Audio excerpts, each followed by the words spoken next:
ኢትዮጵያ ውስጥ ወደ 70% የሚጠጋ ሕዝብ በድህነት ውስጥ እንደሚኖር ይታወቃል።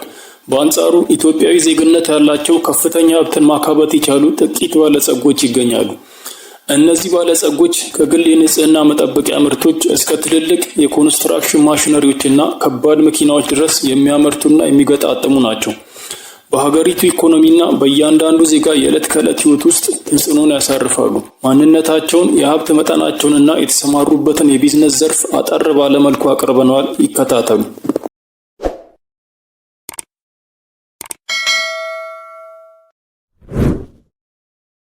አምስተኛ፣ ብዙአየሁ ታደለ። የተሰማሩበት ዘርፍ ማኑፋክቸሪንግ፣ ግብርና፣ ማዕድንና ሪል ስቴት ሲሆን የኢስት አፍሪካን ሆልዲንግስ መስራች ናቸው። ኢስት አፍሪካን ሆልዲንግስ በሀገራችን በግዙፍነታቸው ከሚጠቀሱ ጥቂት ድርጅቶች መካከል ነው። በኢትዮጵያ የመጀመሪያ የሆነውን የግል ኢንዱስትሪ ፓርክ አቋቁመዋል። ድርጅታቸው በሀገር ውስጥ ካለው የሲሚንቶ ፍላጎት 50% አካባቢ የሚሆነውን ይሸፍናል። የድሬዳዋውን ናሽናል ሲሚንቶ በሙሉ ባለቤትነት እንዲሁም ግዙፉን የለሚ ናሽናል ሲሚንቶ ከቻይና ባለሀብቶች ጋር በሽርክና ያስተዳድራሉ። ኢስት አፍሪካን ሆልዲንግስ ሸቀጣሸቀጦችንም በከፍተኛ መጠን ያመርታል። የተለያየ ብራንድ ያላቸውን የንጽህናና የውበት መጠበቂያ ምርቶችን እንዲሁም በደቡብ ኢትዮጵያ ከሚገኙ እርሻዎች ሻይና ቡናን በማምረት ለሀገር ውስጥና ለውጭ ገበያ ያቀርባል። ድርጅታቸው 148 የደረቅ ጭነት ማመላለሻ ከባድ መኪናዎች ስላሉት በትራንስፖርት ዘርፉም የላቀ ድርሻ አለው። በኢትዮጵያ ተጽዕኖ ፈጣሪ ከሆኑ ግለሰቦች መካከል በመሆናቸው አቶ ብዙአየሁ ታደለ 5ኛ ደረጃ ላይ ተቀምጠዋል። አራተኛ፣ ቴዎድሮስ አሸናፊ። ለየት ያለ ታሪክ አላቸው። በሃርቫርድ ቢዝነስ ስኩል ተምረዋል። የተገኙት አቅም ካለ ቤተሰብ ቢሆንም በደርግ መንግስት ቤተሰቦቻቸው በመገደላቸውና ንብረታቸው በመወረሱ በወጣትነታቸው በስደት ወደ አሜሪካን ሀገር አቅንተዋል። በአሜሪካ ስመጥር በሆኑ ተቋማት ከፍተኛ ትምህርታቸውን ካጠናቀቁ በኋላ በኒውዮርክ ዎል ስትሪት በባንኪንግ ዘርፍ ስራ ጀመሩ።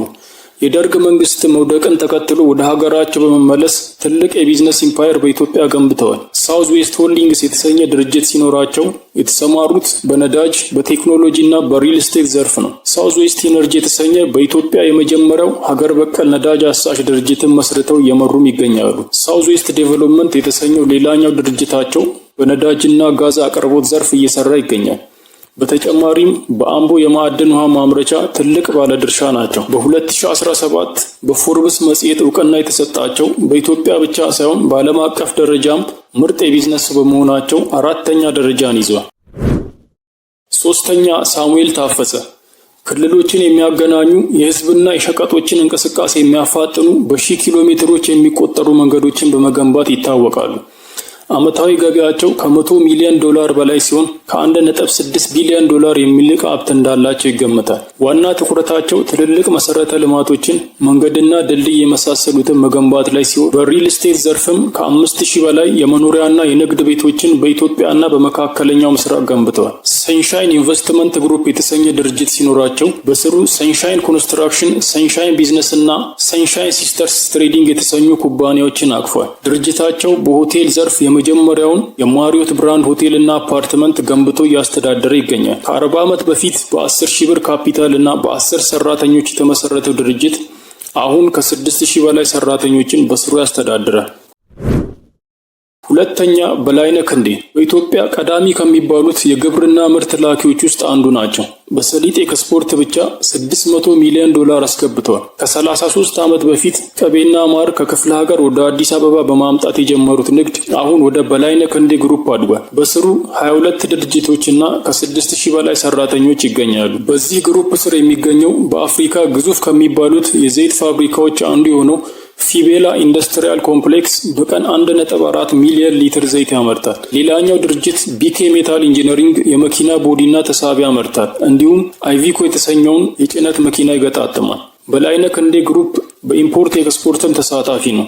የኮንስትራክሽን ብረቶችን እና የመኪና ጎማዎችን ወደ ሀገር ውስጥ ያስገባል። በተጨማሪም በትራንስፖርት ዘርፍ የተሰማራ ሲሆን 36 የደረቅ ጭነት እንዲሁም 57 የነዳጅ ማመላለሻ ቦቴዎች አሉት። በኮንስትራክሽንም ደረጃ 1 ኮንትራክተር ነው። ባላቸው ዘርፈ ብዙ ተጽዕኖ ምክንያት አቶ በላይነህ ክንዴ 2ኛ ደረጃን ይዘዋል። አንደኛ ሼህ መሐመድ ሁሴን አላሙዲ። የሼህ መሐመድ ሁሴን አላሙዲ ዋና ኢንቨስትመንቶች የሚገኙት በስዊድን፣ ሳውዲ አረቢያ እና ኢትዮጵያ ሲሆን የሀብት መጠናቸው 9.5 ቢሊዮን ዶላር ይገመታል። በስዊድን የሀገሪቱን 80% ፍላጎት የሚሸፍን ፕሪም የተሰኘ ግዙፍ የነዳጅ ኩባንያ አላቸው። ናፍት ሰርቪስ የተሰኘው ሌላኛው ድርጅታቸው በሳውዲ አረቢያ ነዳጅ ያቀርባል። በኢትዮጵያም ተወዳዳሪ የሌለው የቢዝነስ ኢምፓየርን መገንባት የቻሉ ሲሆን ሚድሮክ ኢንቨስትመንት ግሩፕ 45 ድርጅቶችን የያዘና 72000 ሰራተኞችን የሚያስተዳድር ግዙፍ ተቋም ነው። ወደ 1 ቢሊዮን ዶላር የሚጠጋ ዓመታዊ ሽያጭ ሲኖረው በባንኪንግ፣ ሪል ስቴት፣ ሆቴል፣ ኢነርጂ፣ ማኑፋክቸሪንግ፣ በማዕድን፣ በግብርናና በኮንስትራክሽን ዘርፍ ተሰማርቷል። ሚድሮክ በሀገሪቱ ቀዳሚ የወርቅ አውጪ ሲሆን በዳሽን ባንክ እና በኒያላ ኢንሹራንስም ከፍተኛ ባለድርሻ ነው። እንዲሁም በናሽናል ኦይል 70% ሼር አለው። በማኑፋክቸሪንግ ዘርፍ ከሲሚንቶ፣ አልሙኒየም እና ብረታ ብረቶች ጀምሮ ለምግብነት እስከሚውሉ ሸቀጦች እና ለስላሳ መጠጦች ድረስ ያመርታል። በግብርናም ከፍተኛ መጠን ያለው ምርት ለሀገር ውስጥ እና ለውጭ ገበያ ያቀርባል። በሁሉም የቢዝነስ ዘርፍ በመሰማራታቸው ባላቸው የሀብት መጠንና ከመንግስት ቀጥሎ ለብዙዎች የሥራ ዕድል በመፍጠራቸው ሼህ መሐመድ ሁሴን አላሙዲ አንደኛ ደረጃ ላይ ተቀምጠዋል። የመረጃ ምንጮቻችን ፎርብስ፣ ብሉምበርግ፣ ቢሊየነርስ አፍሪካ እና ሌሎችም የሚዲያ ተቋማት ናቸው። ተመሳሳይ መረጃ እንዲደርሱ ቻናሉን ሰብስክራይብ በማድረግ ቤተሰብ ይሁኑ።